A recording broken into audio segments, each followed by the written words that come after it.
everyone, Chloe here, and welcome back to another cautionary tale video, and welcome back to this soft power platform. And if you are a new subscriber to this channel, then hello and hi and welcome. So I wanted to continue on a conversation that was jump started over at the Hive, and shout out to the Hive and shout out to the Soft Power Club on IG. But I wanted to do a deeper dive on a cautionary tale that is as old as time when it comes to being an independent woman in a marriage, and when it comes to marrying below your station and marrying a man who may respect you and who may even have love for you, but who does not adore you.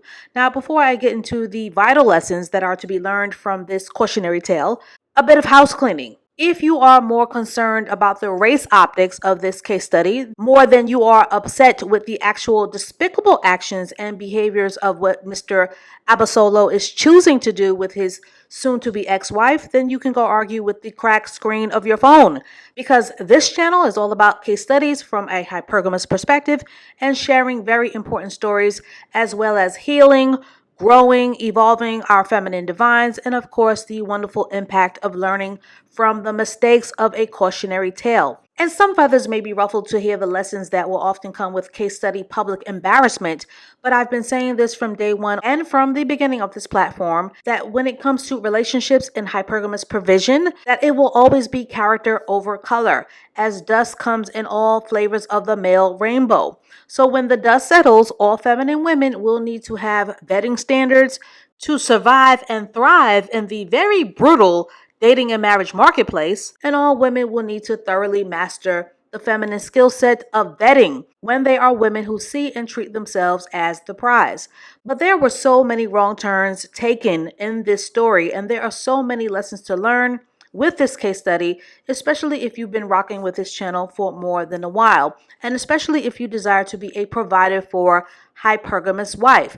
Now, for those of you who have been living under a rock, America's first Black bachelorette, Mrs. Rachel Lindsay, who is now 38, who after 4 years and no prenuptial agreement is currently going through a very nasty divorce with her soon-to-be ex-husband, Mr. Brian Abasolo, who is 44. Now, according to People magazine, Mr. Brian filed for divorce at the top of the year on January 2nd, 2024, and according to Rachel, he announced the divorce by sending her a text message. And who does that? And so far, the divorce details that have been spilling out have been nothing short of hypogamously embarrassing, including the now public information of this very able-bodied, trained chiropractor only earning the bare minimum of $16K a year during their entire marriage, only for him to now boldly request $16K a month in palimony payments,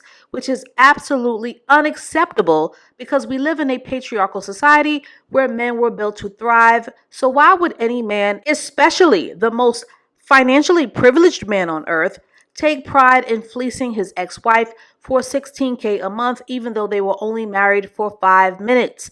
Now, divorce isn't necessarily earth-shattering news, because divorce happens every day, and marriages are destroyed by a lack of money every day. And when the honeymoon phase of a relationship is over and the polarity is off, the marriage will usually become an absolutely miserable experience until one of them becomes brave enough to pull the divorce trigger, and Mr. Brian unfortunately beat Mrs. Rachel to the punch.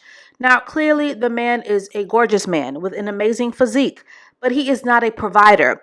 And to make matters worse, he is currently milking the entire situation by being a Freddie freeloader while his wife continues to pay all of the bills.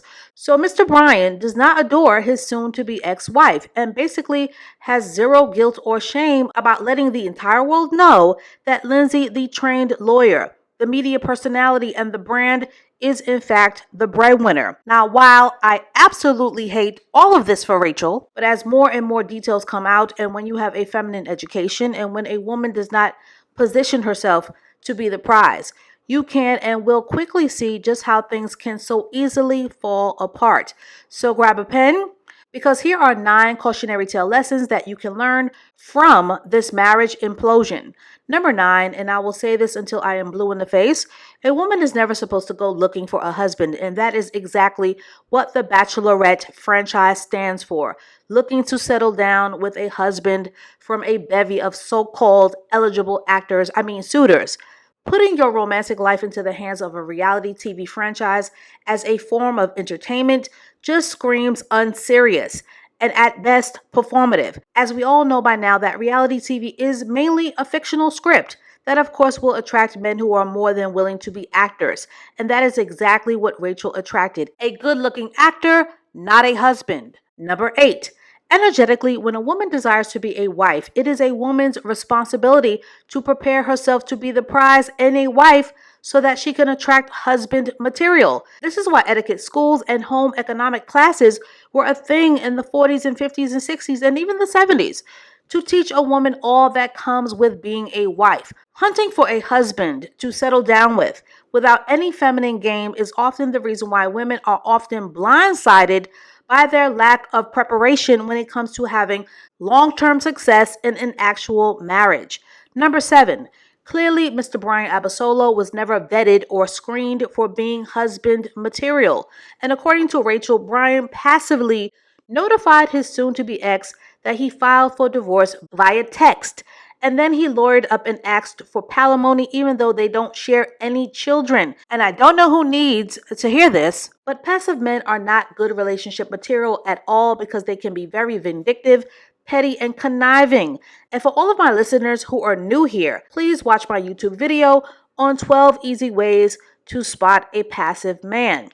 Number 6. Perhaps going into the marriage, Mr. Abasolo respected his wife's hustle, her drive, her ambition, and her independence. But he never adored her, because if he did, he wouldn't be trying to cash out so soon with this very humiliating money grab. Ladies, men who adore their wives are in love with them, and when a man adores you, he will do anything to lighten the financial burden of his dream girl. Ladies, a man who is in love with you will never want you to outwork him or to work harder than him. Number 5. Now, some feathers will be ruffled to hear this, but although Rachel Lindsay is a super beautiful, super ambitious, and super accomplished trained lawyer and go-getter type A personality, without a feminine education, she more than likely viewed getting married as a part of her to-do checklist. But there is nothing about her energy that speaks to her preparedness at being a wife, which many women do not understand is a huge undertaking and a huge responsibility of nurturing, support, possible children, and more importantly, availability. Because if I had a nickel for every woman who wants to be married, but who does not even have the time to date, let alone be an available wife, I'd be a billionaire. Number 4, another lesson. All romantic relationships will have a power dynamic. I repeat, all romantic relationships will have a power dynamic. And many of you love to argue with me about equality. But in love, there is no equality, only equity. And I discussed that in my polarity video. You're either in a hypergamous dynamic where the order and polarity has its best chance to keep a marriage happy and thriving long term, or you're in a hypogamous dynamic of role reversal where the wife is the breadwinner and where the husband will usually not feel fully respected or feel needed. Or your relationship is in a depolarized dynamic where both energies end up in the relationship graveyard, where the two of you are so out of order or out of sync that you end up just going through the motions. Ladies, these are your masculine and your feminine relationships. Ladies, the happiest marriages will always have a nice balance of masculinity and femininity. Number 3, you cannot turn an attractive man into husband material. Just because a man is good looking does not mean that he is a man who understands the masculine principles of order, leadership, or providing and protecting, having a vision for his family and building. And you can only thoroughly check for those qualities when a man's masculinity is properly vetted. Number 2, the fact that this man wants money from Rachel points to him either seeing her as a mark or as a man whose chipped and bruised ego feels emasculated. And who knows, his feelings could be a mixture of both. But I guarantee you that he will never ever marry an unavailable boss woman and her competing interests ever again, and that she will never ever marry a feminine man who does not adore her. And finally, number one, I've talked about this lesson before, and I think it's worth repeating. Do not let optics fool you, because there are so many women who love to live vicariously through others and who are way too overinvested in the fairy tale of what a marriage seems or appears to be like from the outside looking in. But the appearance of a marriage could never tell the whole marriage story. Yes, women have dreams, talents, and can be amazing leaders. And yes, they deserve love in a family too.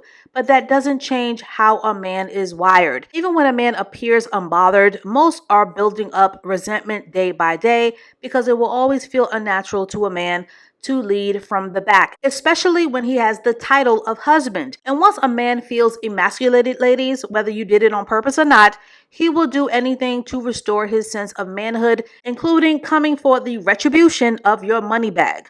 Because men, no matter race or culture, are at their best when they are needed and when they are in a position of leadership and respect in their marriage, because that is how they are wired, even when they aren't even aware of it. Just like the hundreds of thousands of women who all of a sudden found the missing piece to their happiness and their fulfillment when they discovered the lost power of their femininity. All of a sudden, the devastating consequences of being a surrogate man and being the forever breadwinner and all of the masculine burnout that comes with it began to make all the sense in the world once a woman discovers the power of watering her own feminine divine. So, ladies and lurkers, to get this feminine conversation started, do you think that Mr. Bryan saw Rachel as a money mark and a hypergamous opportunity to cash out on, or do you think that he wants out because he is a confused feminine man who was emasculated by his unavailable, hard-working wife? And ladies, would you rather marry a super attractive man for love, or would you rather marry a masculine provider so that you can rest in your feminine? And as always, I thank you for listening, I thank you for watching, and I thank you for sharing this video to further grow this womanhood platform. And please stay tuned for more videos to come, and I will catch up with you ladies and lurkers and ear hustlers in the next one. You know how they say, what God brought together, let no man tear apart? Well, sometimes God didn't bring that marriage together, your codependency did. Sometimes your lack of discernment did. Sometimes those things that you didn't heal in your childhood did. Sometimes that person being a pretender did. Sometimes God didn't have nothing to do with it. And the sad part about in 2024 is just because you married don't mean you got a husband in spirit. Don't mean you got a wife in spirit. This is a spirit, this is a type of person that we have. But we've been taught so much, marriage, that we think that that is the goal. It is the starting point. It is the starting point. And oftentimes, because we put that on a pedestal, we want the husband more than we want the spirit. And so we look for that title. And we look for that validation from our friends and family. We want that wedding. We want that white picket fence. We want the idea. But we forgot that we need the qualified person. And I'm going to just say it. Till death do us part with the right person sounds like a beautiful blessing. But till death do us part with the wrong person sounds like a prison.